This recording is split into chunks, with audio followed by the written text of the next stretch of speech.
다니엘서 6장과 3장을 다시 보면 이렇게 적어봤습니다.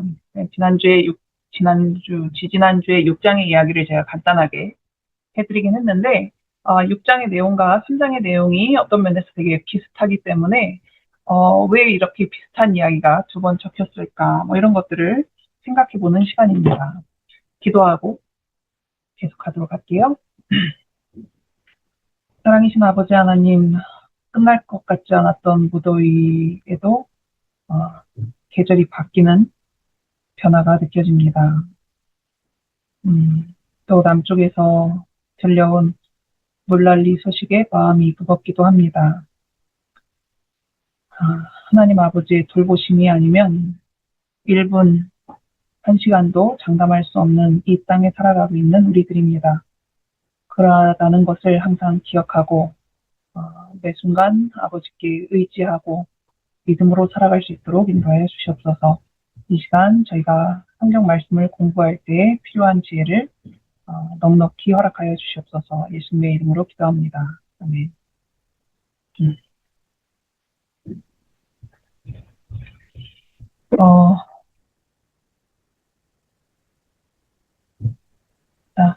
제목은 아까 말씀드린 것처럼 다니엘서 6장과 3장을 조금 같이 살펴보는 것이고, 살펴본 이후에 6장의 이야기를 조금 더 자세히 들여다보는 시간을 갖도록 할 것입니다. 길게 준비하지는 못했어요. 예, 오늘도 환자가 많았기 때문에.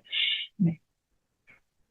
그래서 사실 6장의 내용은 그 바벨론의 시대가 끝나고 페르시아가 다스리는 아주 초기의 이야기입니다.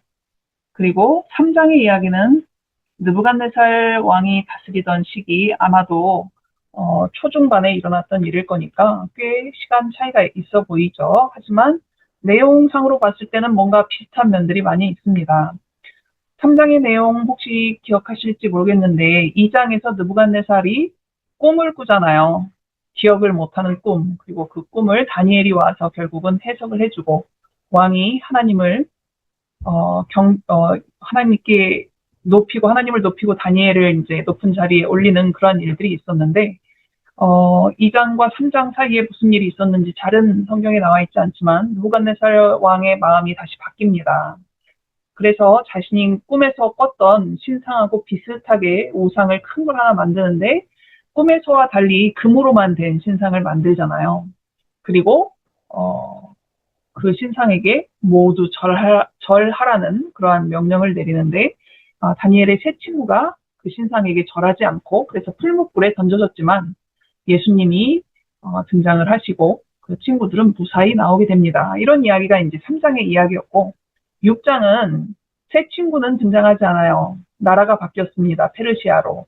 다니엘은 페르시아에서도 아주 높은 자리에 올라가게 됐는데, 그것이 페르시아의 다른 고관들의 마음에 상당한 질투심과 시기심을 일으켜서 다니엘을 어떻게든 몰락시키고자 그들이 틈을 노리고 있었죠. 근데 다니엘이 너무나 충실하고 또 지혜로운 사람이어서 틈이 하나도 없었어요. 먼지 하나 안 나는 그런 사람.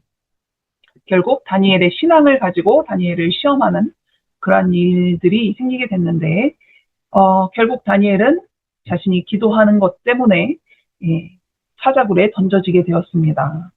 그리고 그날 밤에 다니엘은 사자굴에서 아마 편안한 밤을 보냈을 것 같아요. 반대로 다리오 왕은 밤에 한잠도 못 자고 있다가 새벽에 일찍 일어나서 다니엘이 무사한 것을 확인하고 다니엘을 죽이려 했던 사람들을 대신 사자굴에 집어넣는 이야기가 다니엘 6장이었습니다.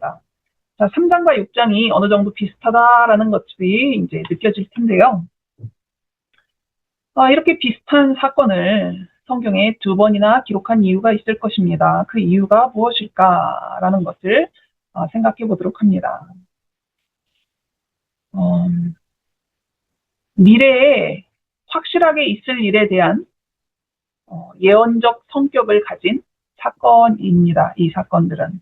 물론 그냥 이 사건 자체가 과거에 일어난 어떠한 사건을 보여주기도 하지만 이 사건들이 미래에 일어날 일들을 예언해주는 그런 성격도 갖고 있다라는 것이죠. 그런데 2번 보여졌다라는 것은 어떤 의미냐 하면은 창세기에 보면 요셉이 형들에 의해서 노예로 팔려갔다가 우여곡절 끝에 애굽의 바로 왕의 꿈을 해석해주는 장면이 등장을 하는데 바로도 꿈을 두 가지를 꾸었어요.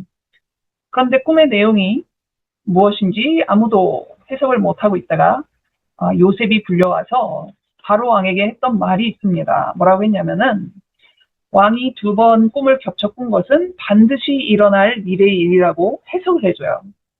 다시 말해서 다니엘서 3장과 6장에 이 비슷한 것 같은 이 두 사건이 앞으로 우리가 경험하게 될 미래에 대한 예언적 성격을 갖고 있다라고 이해할 수 있다는 것입니다. 자, 이렇게 반복된 기록은 지금은 그게 말이 안 될 것 같지만 앞으로 우리가 경험하게 될 미래에 우리에게도 우상에게 경배하라는 명령이 있을 것이다 라는 것을 알려주는 것입니다.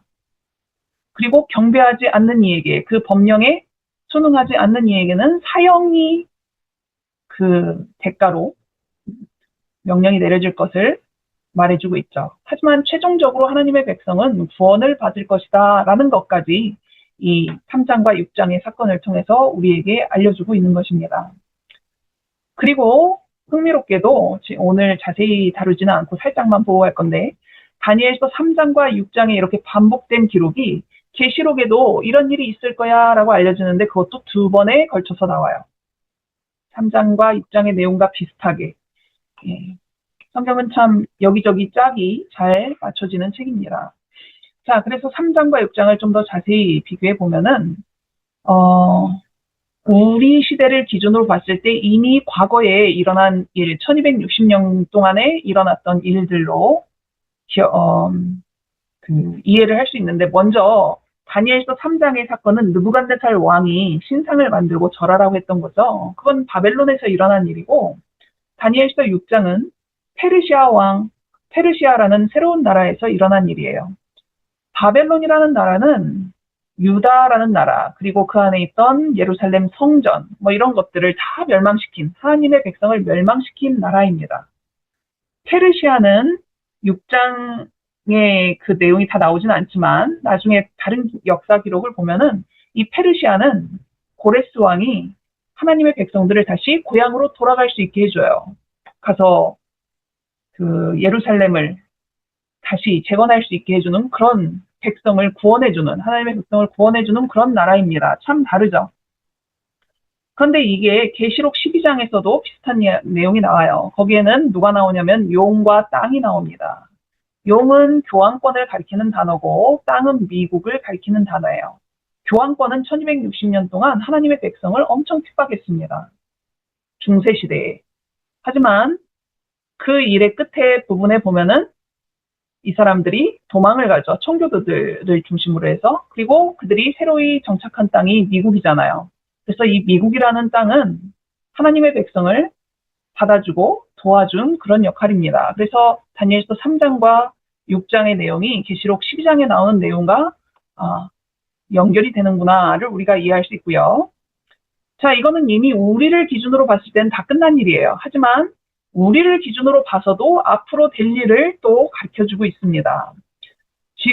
작은 뿔이 1260년이라는 기간이 끝날 때 그렇게 잘 나가던 교황의 힘이 뿔이 꺾이고, 그죠? 교황이 유배를 당하고 죽임을 당하고 그래서 힘이 없어진 것 같았는데 그 작은 뿔에 상처가 나을 것이다 라는 표현이 있습니다. 그때의 통치 세력은 다니엘서 3장에서는 바벨론 왕과 금신상으로 나타났고 다니엘서 6장에서는 다리오 왕과 총리들로 드러나요. 그런데 이게 계시록의 내용을 보면은 13장에 보면 바다짐승과 그 우상, 그리고 계시록 17장에 보면 많은 물과 음녀라는 조합으로 다시 등장을 합니다. 요거를 다 지금 제가 설명드릴 재간은 없고요. 하지만 이렇게 다니엘서 3장의 내용이 계시록 13장으로, 다니엘서 6장의 내용이 계시록 17장의 내용으로 이렇게 짝을 맞춰서 다시 일어날 것이다 라는 것을 한 번 정도는 눈여겨보시면 좋을 것 같아요. 그리고 그 표상의 실체, 이 계시록 13장에 나오는 바다짐승은 교황권입니다. 아까 12장에서는 용으로 나왔고요. 그죠? 그리고 바다짐승을 우상으로 만들었는데 그것이 뭐냐면 미국 개신교의 교권 정치예요. 교권 정치라는 거는 사실 교회와 정치가 사실 분리돼야 되는데 요즘 자꾸 지금 여러 나라들에서 일어나는 걸 보면은 교회와 정치가 협력을 하는 그런 상황이 되죠. 그래서 개신교가 정치적 활동을 하는 것을 말합니다. 자, 그리고 다니엘 6장에 나오는 다리오 왕과 총리들은 계시록 17장에서는 많은 물, 그리고 음료로 표상이 됩니다. 많은 물은 짐승이에요. 짐승은 정치 세력을 가리키는 표현이고요. 음료는 종교 세력인데 성경에서 여자 그러면은 교회를 상징하거든요. 음녀도 여자잖아요. 그렇기 때문에 음녀는 음란한 일을 하는 여자니까 종교 세력은 종교 세력인데 배도한 개신교가 되는 거예요. 순수성을 잃어버린 거죠. 그래서 정치 세력은 종교 세력은 교황권과 배도한 개신교와 이교 강신술이 다 이렇게 협력해서 힘을 합쳐버린 그런 모양새를 나타내게 됩니다. 자, 다니엘 3장에서는 느부갓네살 왕이 무슨 명령을 내렸냐면은 내가 만든 이 금신상에게 절해라. 절하지 않으면 죽는다라고 얘기했죠. 그런데 마지막 때도 비슷할 것을 얘기합니다. 우상을 경배하라라는 내용이 나올 거고요. 다니엘서 6장에서의 그 법령은 뭐였냐면 앞으로 30일 동안은 그 어떤 신에게도 절하면 안 되고 기도하면 안 되고 오로지 왕에게만 기도를 해라라는 내용이었거든요. 그러니까 비슷한 것 같지만 차이가 뭐냐면은 다니엘서 3장에서 왕이 금신상에게 절하라라고 했을 때는 다른 신을 섬기는 거는 말을 안 했어요. 네가 섬기든지 말든지 상관 안 해. 하지만 지금은 내가 만든 금신상한테 절을 해야 돼. 다른 신한테 절하는 거 말고는 절하든지 말든지는 너네들 알아서 해. 하지만 지금은 내가 만든 신상에게 반드시 절을 해. 이렇게 됐던 거고 다니엘서 6장에서는 오로지 왕이라는 신에게만 절을 하고 기도를 하라라는 요구가 되는 거죠. 다른 신? 안 돼. 오로지 왕뿐이야. 왕을 신격화해서 그렇게 얘기한 거죠. 자, 이것이 예언적으로 어떻게 되냐면은 우리는 둘 다 일요일 휴업령이라고 얘기할 때가 많이 있어요. 뭐 그게 틀렸다는 건 아니고 어떤 차이가 있냐면은 첫 번째는 일요일 휴업령이 내릴 때 일요일 날 예배드려. 그런데 그렇다고 처음에 내릴 때 안식일 날 예배드리면은 문제가 생기느냐? 안 생겨요. 근데 일요일 날도 예배드려라고 하는 거죠. 그러면은 그때 안식일 교인들은 재림 교인들은 어떻게 해야 하냐면은 안식일에 예배드리고 일요일에도 모임을 갖거나 성교 활동을 하면 돼요. 그건 종교적인 일이니까. 그런데 일요일 휴업령이 거기서 멈추지 않고 한 단계 더 나아가면 어떻게 되냐면은 일요일에만 예배드려야 돼. 안식일에는 안 돼가 되는 거예요. 좀 더 강화되죠. 예. 그래서 다니엘서 3장에 나온 이 느부갓네살의 금신상에게 절하라라는 그 명령과 다니엘서 6장에 나온 오로지 왕에게만 경배하고 기도하고 다른 신들에게는 아무것도 기도하지 말아라라고 했던 이 두 가지의 사건이 계시록에 있는 예언의 말씀과 이렇게 일치되는 내용이다라는 것을 좀 살펴보았습니다. 이거를 제일 많이 기억하고 이해하는 방법은 여러분이 이걸 가지고 누군가한테 설명을 해보시면 돼요. 제가 얘기하는 거를 듣고만 계시면은 별로 효과가 없고요. 여러분이 이렇게 들을 사람이 없으면은 그냥 앞에 누가 있다라고 생각하고 혼자서 설명을 해보시는 연습을 하시면은 그래도 훨씬 더 효과가 좋습니다. 이 유대인들의 그 교육 방법 중에 하나가 하브루타 뭐 이렇게 있잖아요. 그래서 공부한 게 있으면은 내가 이해한 거 또는 모르는 거 이런 거 자꾸 입으로 설명을 해보는 거예요. 제가 대학교 1학년 때 제일 좋아했던 수업 중에 하나가 건강원리라는 수업이었거든요. 왜 그렇게 그게 재밌었는지 모르겠어요, 저도. 근데 그 수업이 있던 날 있으면은 저는 기숙사 방에 가가지고 저희 방 언니한테 그날 배운 내용을 다 얘기했었어요. 다른 수업도 그렇게 좀 했어야 제가 4년 장학생 이런 거 해봤을 텐데 오로지 그 과목만 그렇게 좋아해가지고 그래서 성경도 마찬가지로 여러분 입으로 직접 누군가한테 설명을 하시든지 누군가 있다라고 생각하시고 설명을 해보시든지 하는 방법이 어우 저 복잡한 걸 어떻게 해라고 생각할 수 있지만 해보시면은 지금보다 훨씬 더 이해가 잘 되실 겁니다. 자, 다니엘 6장에 이제 초반에 보면은 다리오 왕이 고관을 뭐 120명, 지방장관 120명 세우고 총리 3명 세우고 뭐 이렇게 해가지고 정치를 이렇게 질서 있게 시스템을 만들어 가잖아요. 그런데 총리 셋 중에 또 하나를 제일 높이는데 그걸 다니엘을 높인 거잖아요. 그 이유가 뭐냐면 마음이 민첩하다라고 설명을 하는데 이 마음이 민첩했다라는 것이 무슨 뜻인고 하면은 영이 탁월했다라는 의미로 원어적 의미를 보면 그렇습니다. 그러니까 그냥 똑똑하고 일을 빨리빨리 잘 처리하고 이런 수준의 단어가 아니라 그 사람의 영이 탁월한 것을 다리오가 알았기 때문에 그를 첫째 총리로 삼으려고 했었던 거죠. 그래서 이 다니엘은 마지막 때 그리스도인들이 일해야 된다라는 것을 보여주는 샘플이 되는 거예요. 영이 탁월한 사람, 영성이 좋은 사람, 그 영성이 좋은 것에는 하나님에 대한 열심도 있겠지만, 좋은 믿음도 있겠지만, 그러한 믿음이 있기 때문에 세상 일에서도 정직하고 또 최선을 다하는 그런 모습들을 다 포함할 것입니다. 그런데 이 다니엘을 시기하는 사람들이 다니엘을 넘어뜨릴 방법을 찾다 못하고 다니엘의 신앙을 가지고 시험을 하려는 그러한 내용이 나오는데 어떤 방법으로 하냐면은 왕한테 찾아가서 법을 만들자라고 얘기하면서 왕을 꼬드기잖아요. 그죠? 그래서 30일 동안에는 왕 외에 어떤 신에게나 사람에게 기도하면 안 된다라는 법을 만드는 거예요.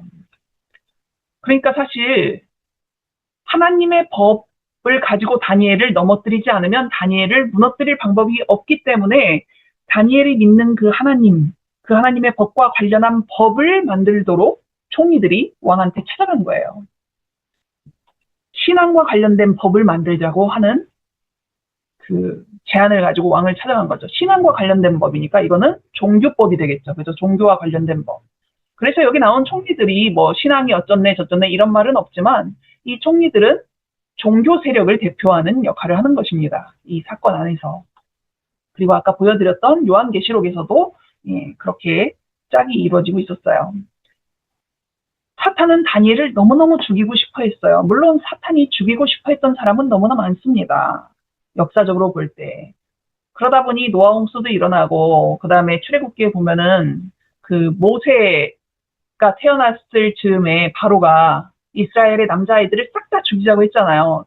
이 사탄이 자꾸 그런 일을 하는 이유는 대를 끊어놓고 싶어서예요. 창세기 3장 15절에 하나님이 뭐라고 했냐면은 여자의 후손이 뱀의 머리를 상하게 할 것이다 라고 했으니까 그 후손이 나오는 길을 언젠간 딱 끊어놔 버려야 사탄으로는 속이 시원하겠죠.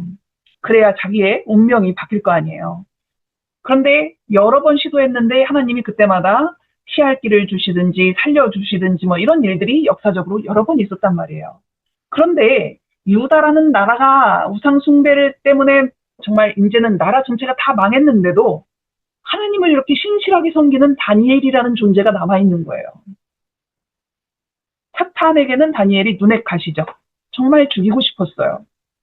더군다나 우리가 지금 다니엘서 6장 공부하지만 다니엘서 7장, 8장이 6장보다 먼저 쓰여진 역사잖아요. 그거는 바벨론 시절에 이미 끝난 거니까. 우리가 그래서 순서대로 해가지고 7장, 8장 한 다음에 지금 6장 하는 건데 7장, 8장의 내용에 뭐가 나오냐면은 2300주야가 나온단 말이에요. 근데 2300주야라는 예언이 아직 시작이 안 됐어요. 그거는 페르시아에서 시작되는 법이에요. 그래서 순양 수점소 할 때 보면은 순양 전에 바벨론에 해당되는 짐승은 안 나왔잖아요. 왜냐하면은 이 2300주야와 관련된 법은 그게 시작되는 거는 페르시아에서부터 시작될 거기 때문에 바벨론은 그 예언에 들어가질 않았던 거예요. 여하튼 사탄이 아마 어느 정도 이해를 했던 것 같아요. 그죠? 그러니까 이 2300주야 예언이 시작되면은 사탄이 자신의 운명에 점점 더 가까워지고 메시아의 출현과 가까워지고 이런 것들을 깨달은 거예요. 그러니까 2300주야 예언이 시작되면 안 되는 거죠. 사탄 입장에서. 그런데 지금 페르시아라는 새로운 나라가 섰는데 이 다니엘은 나라가 바뀌었는데도 왕의 총애를 받고 국무총리에 올라가는 그런 상황이 된 거예요. 이 페르시아의 왕이 다니엘을 너무 총애해. 다니엘이 그 신앙에 대해서, 하나님에 대해서 말할 때 그거 잘 들어주는 거야. 그러면 어떻게 돼? 위험한 거죠. 사탄의 입장으로. 다니엘 죄를 제거해야 되겠어. 라는 마음이 항상 있는 것입니다. 그래서 이 다른 시기하는 총리들과 고관들을 통해서 다니엘을 죽이고자 하는 음모를 세우는 거죠. 그것이 사탄이 다니엘을 죽이고 싶어 했던 이유가 되는 거예요. 사탄이 자기가 페르시아 왕들을 자기가 손에 꽉 쥐고 있어야 되는데 다니엘이 그 일을 못하게 막고 있는 거예요. 자꾸 하나님 알려주고.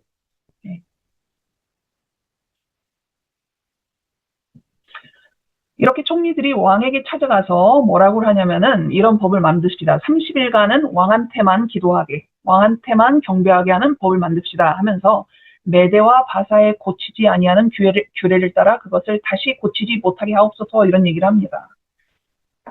우리나라의 법이 저도 정치에 크게 관심은 없는 사람이지만 정치 뉴스를 좀 보다 보면은 국회가 어쩌고 뭐 정부가 어쩌고 사법부가 어쩌고 이렇게 하면서 나오는 이야기에 보면은 그 법이 헌법에 맞네 안 맞네 그래서 헌법재판소도 따로 있고 그다음에 그 법은 옛날에는 이랬는데 지금은 상황이 바뀌었으니까 법을 고쳐야 된다 아니면은 옛날에 어떤 상황이 지금은 생겼으니까 새로운 법을 만들어야 된다 아주 법이 자꾸 바뀌어요. 심지어는 어떤 거는 헌법도 흔들릴 때가 있단 말이에요. 그러니까 인간의 법은 완전하지도 않아요. 그래서 쉽게 하는 거는 아닌 것 같지만 경우에 따라서는 고치거나 더 만들거나 있던 거를 없애기도 한단 말이죠. 근데 지금 이 사람들이 자꾸 반복하는 표현이 뭐냐면은 메대와 바사에 고치지 아니하는 규례를 따라 그것을 다시 고치지 못하게 하옵소서. 지네 나라 법은 되게 완벽한 것 같아. 절대로 고칠 수 없대. 이런 표현을 자꾸 하는 거죠. 그런데 세상에 그런 법은 사실 하나밖에 없어요. 예수님이 마태복음에 보면은 뭐라고 하십니까? 율법의 1.1획도 결코 없어지지 아니하고 다 이루리라. 하나님의 법만 완전합니다. 하나님의 법만 오로지. 인간의 법은 아무리 잘 만든 것 같아도 결국 언젠가는 변화가 필요한 법이 돼버리는데 하나님의 법만 완전해요. 결코 없어지지 아니하고 다 이루어질 것이라고 하는 법은 하나님의 법밖에 없는 것입니다. 그런 법은 하나님의 법밖에 없는데 하나님의 율법밖에 없는데 이 메대와 바사의 왕과 총리들이 표상하는 영적 바벨론 이름은 페르시아지만 하는 짓은 영적 바벨론이란 말이에요. 그 영적 바벨론이 하나님의 법을 고치려 한다라는 것을 암시하는 거예요. 하나님의 법은 하나님만 섬기라 하잖아요.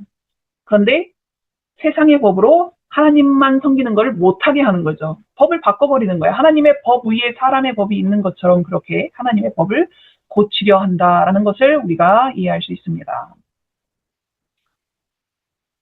사실 그렇게 한다고 하나님의 법이 바뀌지는 않지만 고칠 수 없는 하나님의 율법을 사람이 고쳐서 고치려고 해서 법령을 만들고 거기에 왕의 도장을 찍어버렸어요. 이것이 요한계시록에도 비슷한 내용이 나올 건데 그 내용이 뭐냐면 짐승의 표라는 것입니다. 짐승의 표는 이렇게 도장 같은 거를 어디 우리 이마나 뭐 손이나 이런 데다 찍어주는 게 아니라는 거예요. 아니면 뭐 여권이나 주민등록증처럼 어떤 표가 나오는 것도 아닙니다. 그것은 법령과 관련된 거예요. 어떤 법이 내리는 거죠. 법을 만들어서 사람들을 강제하는 거죠. 그래서 감히 피조물이 이 마지막 시대에도 이 페르시아에서 그랬던 것처럼 마지막 시대에도 감히 피조물이 하나님의 법을 바꾸고 사람이 만든 법을 더 우선시하도록 그것을 지키지 않으면 죽여버린다 혹은 경제활동을 하지 못하게 한다 이런 압력을 가는 것이 짐승의 표가 되는 것입니다. 물론 역사적으로도 이미 교황권이나 이런 그 단체들을 통해서 하나님의 법을 바꾸려고 했던 시도들은 많이 있었어요. 그리고 현재도 카톨릭과 대부분의 개신교들은 안식일을 지키지 아니하고 일요일에 예배를 드리잖아요. 그런 것들은 그들이 하나님의 법을 마음대로 바꾸려는 시도가 여전히 유효하게 작용하고 있다라는 것을 보여주고 있는 것입니다.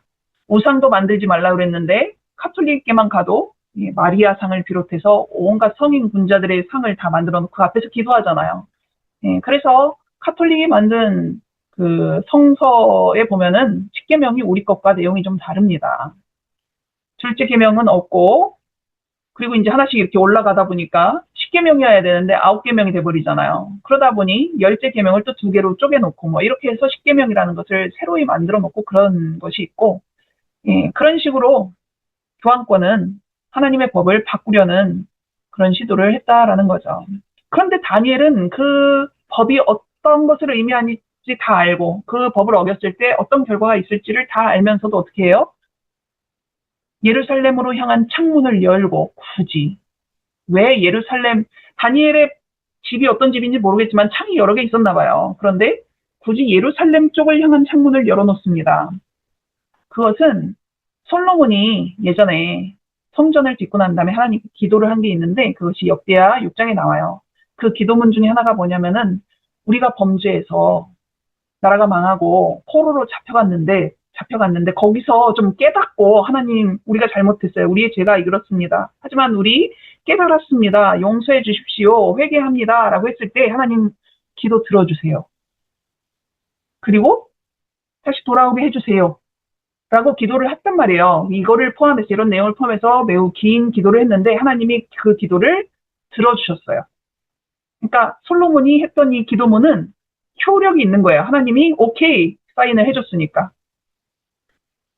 그래서 다니엘이 비록 무너졌지만 예루살렘에 있는 그 성전을 향해서 솔로몬의 기도에 하나님이 오케이를 하셨기 때문에 그렇게 기도를 한 거예요. 그런데 왜 하루 3번이었을까? 자, 3번이 첫 번째는 오전 9시고 세 번째는 오후 3시입니다. 그 성전에서는 하루에 상번제를 아침과 저녁에 드렸는데 그 상번제라는 제사를 드리는 시간이 오전 9시와 오후 3시예요. 다니엘이 비록 그 제사를 지금 못 드리지만 그 시간에 예루살렘 성전을 향해서 기도한 것입니다. 그러면은 한 번 더 있죠. 근데 오전 9시와 오후 3시는 예수님이 십자가에 달리신 시간이고 오후 3시는 돌아가신 시간이기도 해요. 그러니까 사실 상번제가 예수님이 십자가에 달려 돌아가시는 것을 매일 생각하도록 하는 제사였다라는 뜻이죠. 그러면은 난 12시는 뭐였을까? 십자가에 달리신 예수님, 오전 9시. 그리고 12시에 암흑이 임했습니다. 해도 달도 다 빛을 잃고 캄캄한 중에 예수님, 인간이신 예수님도 사실은 알 수 없었지만 하나님 아버지께서 이 땅에 내려오셨어요. 그 시간이 낮 12시예요. 그리고 오후 3시에 예수님이 돌아가셨어요. 그 3번의 시간에 다니엘이 기도를 했는데 하나님, 저 이렇게 죽게 됐습니다. 살려주십시오. 라고 기도한 게 아니라 감사를 했던 거죠. 놀라운 다니엘의 믿음입니다. 그래서 사도 바울의 그 내용 중에 항시범 해가지고 항상 뭡니까? 기도하라? 쉬지 말고? 뭔가 좀 이상한 것 같은데. 자, 항상 범사에 감사하라 이렇게 얘기 나오잖아요. 어떻게 범사에 감사해요? 항상 어떻게 감사합니까? 우리는 그렇게 생각할지 몰라요. 그런데 다니엘은 내가 기도하면 죽는다라는 법이 내렸고 내가 기도할 때 나를 쳐다보고 있는 사람들이 있을 것을 알았음에도 불구하고 기도를 한 것만 해도 놀라운데 그 기도가 감사 기도였다라는 거예요. 사실 그 감사의 내용이 정확하게 딱 나오지는 않아요. 근데 다니엘이 예전에도 감사 기도를 한 적이 있는데 다니엘서 2장에서 2장에서 느부갓네살 왕이 꿈을 꿨는데 해석을 못해서 그 지혜자들 다 죽이라고 하잖아요. 박사들. 근데 다니엘이 시간을 좀 달라 한 다음에 친구들하고 모여서 기도하고 하나님이 보여주시잖아요. 꿈이 무엇이고 그 뜻이 무엇인지. 하나님이 알려주셨을 때 그때 다니엘이 감사 기도했어요. 근데 지금은 일이 해결된 게 아니에요. 그잖아요. 지금 기도하면 죽게 생겼어요. 그런데도 다니엘은 감사했어요. 그러니 다니엘에게 있어서 범사에 감사하라 이 말씀은 가능했던 말씀이죠. 그의 삶이었던 거죠. 그리고 그런 상황에 감사할 수 있었다라고 한다면 우리도 범사에 감사할 수 있다라는 하나의 샘플이 되어준 거라고 볼 수가 있죠. 자, 이렇게 다니엘은 왕의 법령이 발부된 것을 알고도 예루살렘을 향해 솔로몬의 기도를 기억하며 예수님이 십자가에 달려 돌아가시고 아버지께서 이 땅에 내려오시고 돌아가시는 시간에 상번제가 드려드는 그 시간에 간절하게 기도를 하는 자신의 모습을 감추지 않았습니다. 그리고 그의 기도는 감사였습니다. 자, 나머지 이야기는 오늘 할 수가 없네요. 시간도. 다음 주에 이어서 하도록 하겠습니다. 그래서 뒷부분의 이야기는 다음 시간에 이어서 하도록 할게요. 기도하겠습니다. 아버지 하나님, 그러한 날들의 기도를 계속한 것도 놀랍고 자신의 신앙을 감추지 않은 것만도 놀라운데 다니엘의 기도는 감사였습니다. 우리의 삶에 조그만 불편함에도 불평을 하는 우리들의 신앙을 다시 돌아봅니다. 다니엘처럼 저희도 범사에 감사하는 감사 기도를 올리는 그러한 믿음의 사람들이 될 수 있도록 인도하여 주시옵소서. 그리하여 가장 큰 시험이 올지라도 흔들리지 않을 수 있도록 인도하여 주시옵소서. 예수님의 이름으로 기도합니다.